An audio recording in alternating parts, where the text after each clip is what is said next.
And now live from an undisclosed location somewhere deep in the heart of American flyover country, I'm Jeffrey Daugherty, the Christian Whistleblower. Welcome to the program today.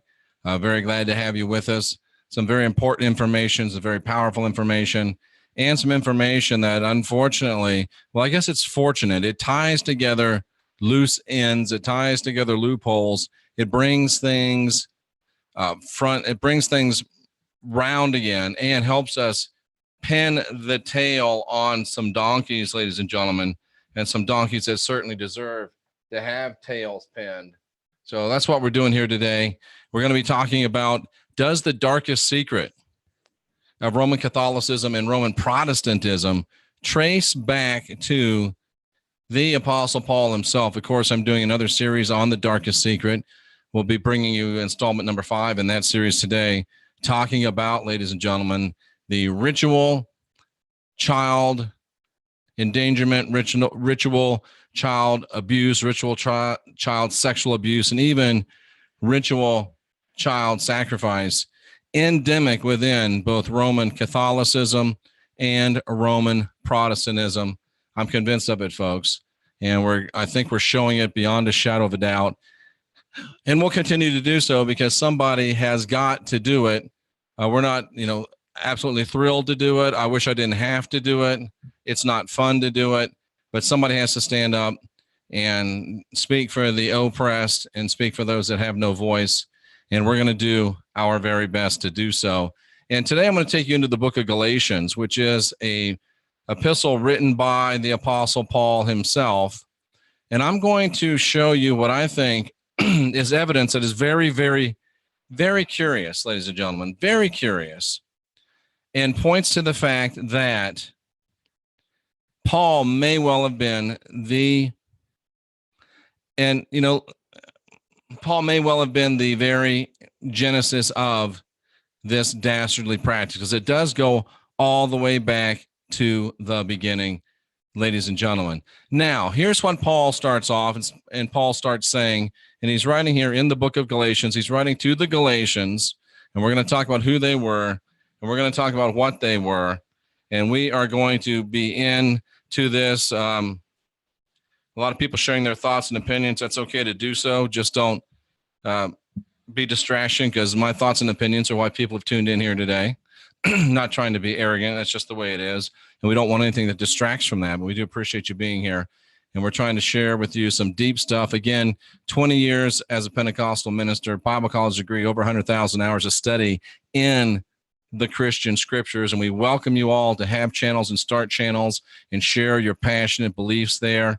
But please refrain from sharing your passionate beliefs here and trying to take over the chat room. I'm not saying anyone's doing that. I'm just saying don't do it, because we'll shut you down in the New York Minute. And as you do come into the chat room, make sure that you do have something to say. Make sure that it is defendable, because you don't want to bring any lame stuff in here. It'll get knocked up into the third row, because this isn't a place for what's the word I'm looking for? The little snowflakes. Here we go, ladies and gentlemen. So, howbeit when, he says in verse number 8, howbeit when you knew not God, you did service unto them which are by nature not gods. And Paul right here, I used to think that Paul was stupid. Now I don't even think that Paul exists, to be honest with you. It's a lot of work going on, a lot of study. I mean, there's somebody like him existed. Is he a compilation? I don't know, but I used to think he was just stupid. I used to think he was a bad liar. I used to think Luke busted him out because Luke wrote for him, because he says these things. He catches himself in his own lies if you're sophisticated enough to pick them up. He catches himself in his own lies. And this is a good case here, because he says in verse number 8 that you people used to worship gods which are not gods. And he's admitting here that he's talking to a pagan people. He's admitting here that he's talking to people that used to worship what he would call pagan gods. The only problem is he's going to go on in a few verses later, and there's a whole school of thought trying to teach us that these Galatians wanted to go back to Judaism, which is a complete and total farce. You've been taught that these people wanted to go back to Judaism. That's a lie. And why was this lie made up? It was made up to cover something. It was made up to cover something. What was the thing that was made up to cover? Because it's a rather sloppy lie. I mean, they had to know that there'd be somebody like you and somebody like me that would come up and show that Paul was a liar. Stay tuned, Pastor 2-Liter J, for the real worldwide hood star. You'll find out how Paul's a liar. I got over 2,000 videos here on this channel that shows he is too. So he said, when you knew not God, you did service to them which by nature are not gods. So he's referring to their nature worship and worship of things that aren't gods. But now he says, now in this present time, when he was writing this, you've known God, or rather are known of God. How turn you back to weak and beggarly elements, whereunto you desire to be in bondage? You observe days and months and times and years. I'm afraid of you, lest I have bestowed upon you labor in vain. Now, this is where he's trying to build his case that it's Judaism. Days, months, times, years. And he's trying to convince you it's Judaism. Look at any Bible study on just about any Bible website, including probably Pastor 2-Liter J's, and they'll tell you that Paul was all concerned because the Galatians were going back into Judaism. They were going back to observe the Sabbath. They were going back to observe the feast days. They were going back to observe Jubilees. And Paul was really worried about them because they're going back to Judaism. Problem is, verse number 8 shows that when they knew not God, they did service to nature gods, which aren't gods. The fact of the matter is that the Galatians were never Jews. They were never Jews. Why is Paul making you think that they were Jews? And we'll revisit that in just a moment and complete that loop. You're observing days and months and times and years. These folks were leaving Paul's doctrine and going back to their former ways of worship. And verse 8 shows that clearly. Then you worshiped gods that were no gods. They were nature gods. But now you want to go back to that. But they couldn't have been going back to Judaism because they were worshiping nature gods. Stay tuned. Shut up. Rocky Stucci in the house, ladies and gentlemen. And then he goes into something very, very curious here in verse number 12. Brethren, I beseech you, be as I am. And remember, in the King James Version, whenever you see letters in italics, doesn't mean they're important, means they were added. Be as I as ye. You've not injured me at all. Paul says, you're not hurting me. Now, when I read this, I can see this and I can understand this, that they're talking about something. They were leaving Paul's teaching, leaving Paul's preaching, leaving Paul's ministry because they were upset with something he personally was doing. They were accusing him of some incorrect act. And we need to get into the original Greek to give you the idea of what they were saying was wrong with Paul, or what they were actually accusing Paul of. Let's look at verse 12, and let's look at it in the original Greek. Pastor, you might this may look familiar to you as we look at verse 12 in the interlinear. Paul says, become as I, because I, as you brothers, I implore you in nothing, you haven't wronged. He says to me, ladies and gentlemen, you're not hurting me. You're not going to get me. You haven't found me doing anything wrong. You haven't found me doing anything wicked. You haven't found me unjustly acting. You haven't found me injuring. You haven't found me harming. You haven't found me doing wrong, committing injustice. But yet they were accusing him of it. And Paul's defending himself. He says, look, I don't know why you guys want to leave. And there's no skin off my back if you do. But they were accusing him, ladies and gentlemen. Notice that. They were accusing Paul of some wickedness. They were accusing Paul of committing, ladies and gentlemen, wickedness. Look at the word again. They were accusing Paul of some of this stuff right here in the Greek. They were accusing him of wickedness. They were accusing him of doing wrong. And Paul says, look, no skin off my back. I wasted a lot of time on you guys, but if you guys are going to go, go. That's basically what Paul was saying. And it's no skin off of my back, Paul said. But he continues to cover his tracks as we go into Galatians 5. He again tries to tie it back to Judaism. Behold, I, Paul, say unto you, if you're circumcised, Christ profits you nothing. Again, he's trying to say that these people that are leaving his ministry were leaving his ministry over the desire to go back to Judaism. And that's what pastor after pastor after scholar after scholar after church after teacher will tell you. We're about to see if that was true or not. So Paul's saying to the Galatians, don't go back to circumcision. I'm about to show you that he knew they were never circumcised, and he's trying to create a smokescreen. He tells them not to go back to days and weeks and months and years, knowing people would think that means the rites of Judaism, knowing full well they were never in the rites of Judaism. So my question to you is, if Paul is intentionally setting up a straw man, which is the Galatians going back to Judaism, which you were all unsophisticated enough to believe just because it came from a pulpit or from a guy in a dress and some Jesus cookies, that he could slip it by you. That's the low opinion of you that he has, ladies and gentlemen. That's the low opinion of you that he has. That is the low opinion of you that Paul has. And he goes down here and he ties it to this. This is an important verse, 19. The works of the flesh are manifest: adultery, fornication, uncleanness, lasciviousness. This is key to Paul's argument. And I think this ties him back to the darkest secret of the Roman Catholic and the Roman Protestant church, which is the ritual abuse and sacrifice of children. The acts of the flesh, the dirtiness of the flesh, the human flesh, dirty flesh. They're obvious. And chief among them, sexual immorality, porneia, fornication, whoredom, idolatry.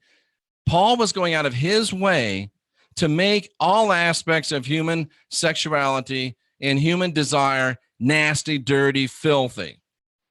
Follow my other series, The Darkest Secret, to get into deep teaching on this. Impurity, more sexual stuff. Debauchery, more sexual stuff. What he's doing here is he's engaged in a life or death battle with the cults of Aphrodite, Diana, with the oracle girls that were the de facto leaders of the society that he was trying to combat and gain a foothold in. And I submit to you that there was something involved in this act of going against Diana, going against Aphrodite, going against sacred sexuality, going against sacred herbs, that was causing these people to say, listen, we are going to leave you. We're going backwards. We don't want to be here anymore. We don't want to do what you're doing. And Paul's telling them, you're going to go back into days and weeks and months and years. And Paul's telling them, I'm worried about you. You can say you caught me doing something wrong. I did nothing wrong. Who were the Galatians? Who were the Galatians? Who were the Galatians, ladies and gentlemen?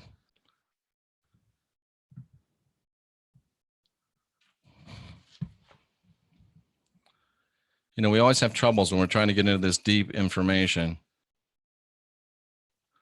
Who were the Galatians?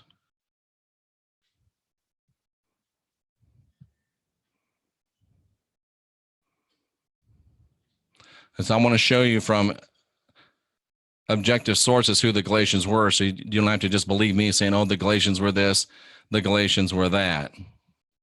Well, this doesn't want to work with me, so I'll just pull up another window.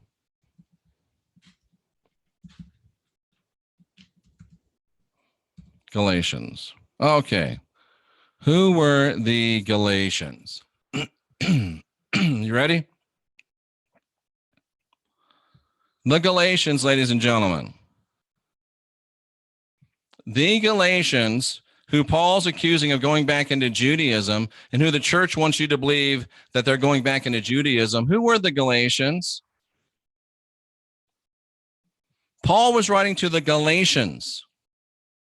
The Galatians were a Gaelic people,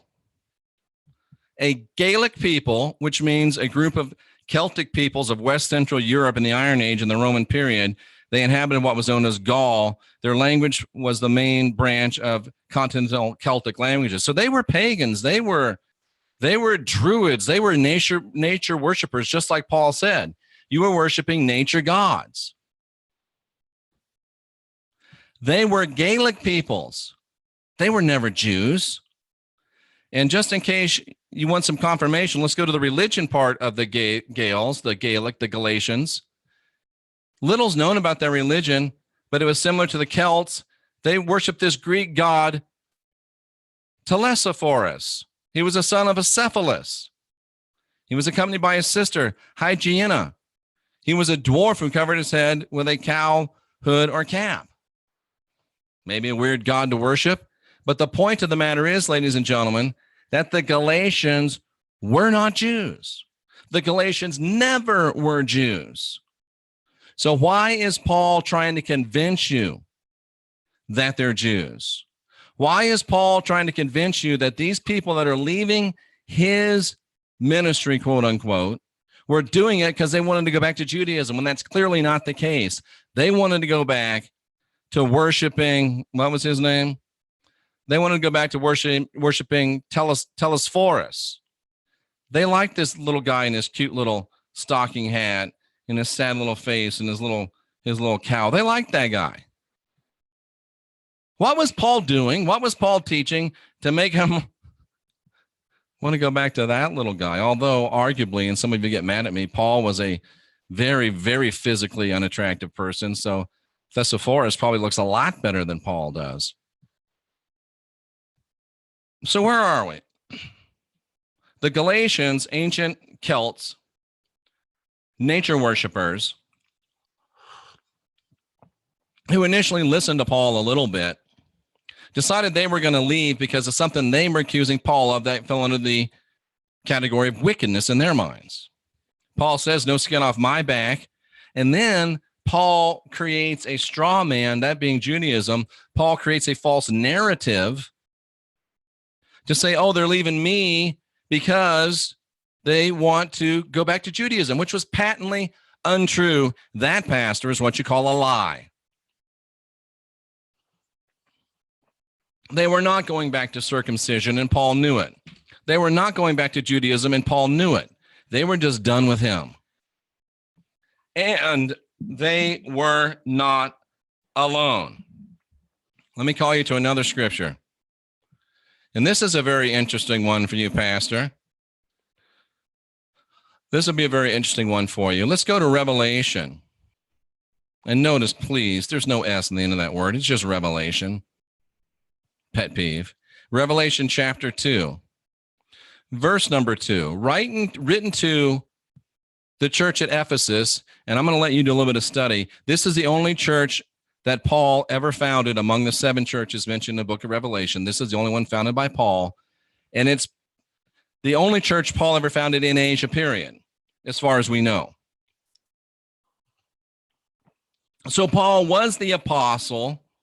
He was the messenger of the church at Ephesus. He founded it. He founded it. And what does the Spirit say to the Ephesus church? You have tried. It's a legal term. You've put on trial people that say they're apostles and are not, and have found them to be liars. Paul was the apostle that founded this church. Let's look into this just a little bit more deeply in the Greek. I think it warrants it.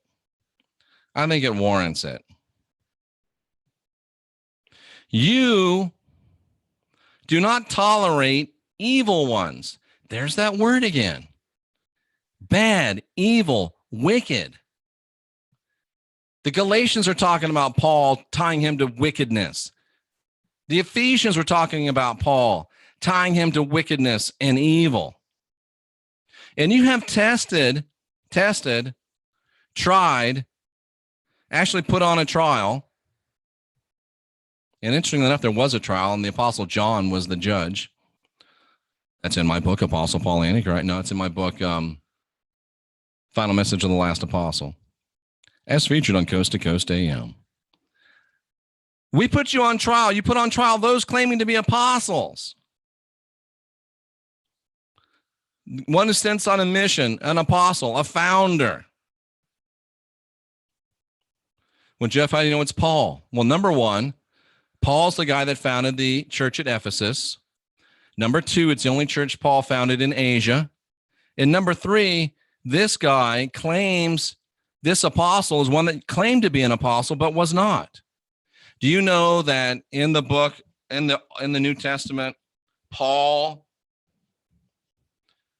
is said to be an apostle 156 times? 155 of those times, Paul calls himself an apostle. What did the Ephesians say? We put on trial those that claim to be apostles. We put on trial those that were acting in wickedness, that claim to be apostles and are not. This is the 156th time. This is the only time that Paul's called an apostle by anybody other than Paul, and he's called a false apostle, but that's none of my business. That's none of my business. How do you like me now, Pastor? The Galatians tie Paul to wickedness. The Ephesians tie Paul to wickedness. They left him. Oh, let me give you bonus coverage. Bonus coverage that proves again that this is Paul. Ready for a little bonus coverage? How about 2 Timothy verse 1? 2 Timothy 1:5. Let me give you a little bonus coverage. 2 Timothy 1:5. Remember I told you Ephesus is the only church he founded in Asia?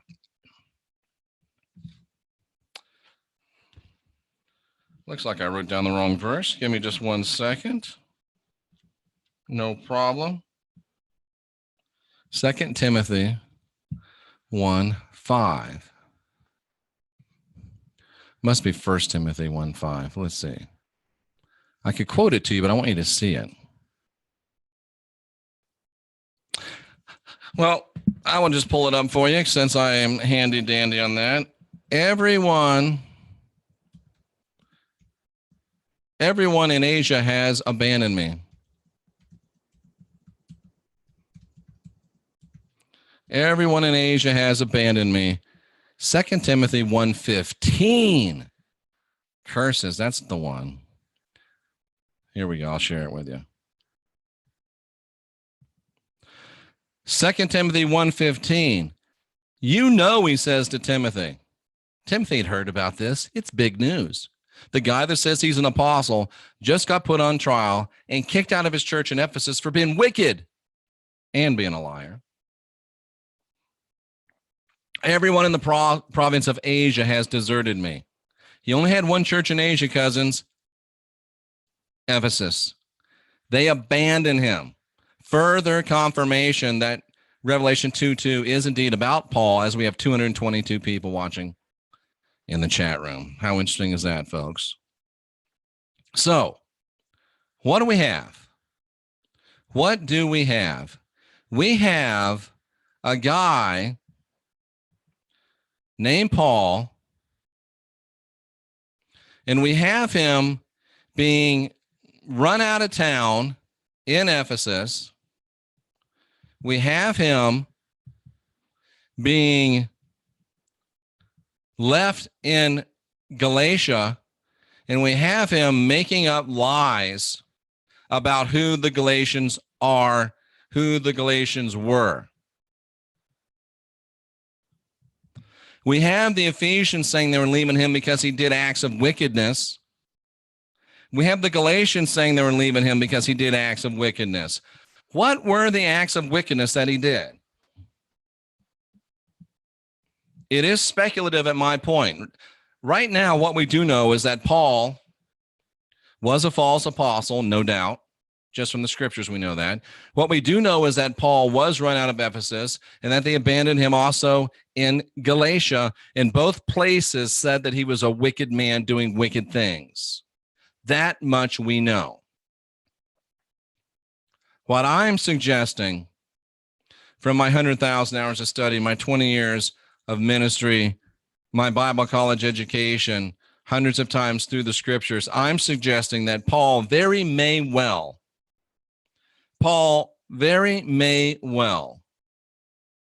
have personally instituted the practice known as subjecting to the fires of temptation, which was supposed to be an exorcistic practice incorporated in the earliest parts of the church, where young children were ritually sodomized so they couldn't ever become oracles in the pagan system, because once you were sexually active, you weren't allowed to be an oracle anymore, and to completely, totally destroy and hinder their normal sexual growth and development, which would close them off or greatly hinder them to the power of the expression of sacred sexuality.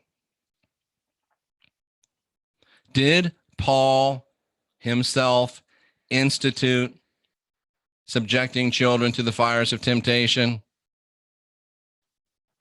I can't prove it. I cannot prove it. But the anecdotal evidence, in my opinion, is strong. Very, very strong. And whether he did or whether he didn't, what we do know, he's a liar, liar, pants on fire. He was a man accused by churches that he started. You got to understand, I've started churches. You go into a town, there's nothing but a building. And you got to go door to door, and you got to do street preaching. And you got to get people to trust you and buy into you enough to come into your church. It's a lot of trust. What did Paul do to betray that trust and have him turn tail and leave? Put him on trial. Something pretty wicked, something pretty awful, something pretty horrific. I say the darkest secret in Roman Protestantism and Roman Catholicism traces right back to the apostle, false apostle, faux apostle, Paul himself, ladies and gentlemen. Stay tuned today for another installment of The Darkest Secret. We're going to have some other podcast excellence for you today. And at 5:30, I'm pretty sure it's 5:30. It might be 6:30, but it'll be 5:30. Pretty sure it's 5:30 Central Time. Ladies and gentlemen, I'll be joined live by the artist formerly known as Jenny Moonstone, Jenny Constantine. She'll be here live at 5:30 Central, so make sure that you mark your calendars for that. And we've got all sorts of podcast excellence coming up. Joseph Atwell coming back to talk about his other books, Shakespeare's Secret Messiah. Let me just run down the whiteboard of ideas over here. And I want to tell you what's on the whiteboard of ideas, just to give you some ideas, ladies and gentlemen, what's going on. Was the Civil War, the American Civil War, or the War of Northern Aggression, a blood sacrifice? Is the first thing we do in the morning worship the God of technology? Why are we so Bible-centric? What's the extreme value of the Bible? Were Nero and Paul the two witnesses? What? Fear only works in the absence of knowledge, creating urgency. Is Christ the crypt keeper? What? How did the God of Israel become God of the world? And gulp. Inventing the Essenes? Boy, we got some stuff coming up, ladies and gentlemen. We got some stuff coming up. We're moving into a new phase. We're moving into a new era of revelation and enlightenment. We're the last generation of real humans. It's time for us to guide our own spirits, to master our own ascension, to be our own guru. It's time for us to start asking questions and questioning answers. We are the last generation of real humans. We can be the next generation of new gods. If